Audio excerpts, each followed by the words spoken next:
எவ்வளோ போயிருக்கு தெரியலையா? 27 டார்கெட்.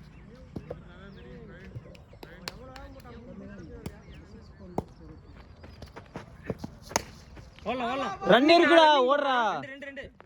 ரெண்டு போலாம் பாருங்க. உள்ள போலாம். ரன் இது. ஏய் ரன்னுடா. என்ன ரன் இங்க இருந்து பாருடா. ஏய் சஞ்சய் உனக்கே தெரியுதா இல்லையா? ஜி இல்ல இது ரன் தான். இது ரன் தான்டா. எங்கடா இல்ல? உள்ள தான் இருக்கு. எங்கடா உள்ள எடுத்த? இங்க தான்டா எடுத்த. பாப்போம் எப்பவுமே. சஞ்சய் உனக்கு இங்க இருந்து பார்த்தா நேரா இல்லையாடா? ஏன்னா இந்த மரத்தை தான்டா பாப்பேன். மரத்துக்குள்ள தான்டா இருக்கு. போடா டேய்.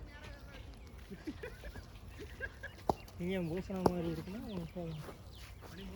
எவ்வளோ கஞ்சர பேட் வாங்குங்க. பேட் வாங்கி சும்மா தட்டி தான் வச்சா போதும்.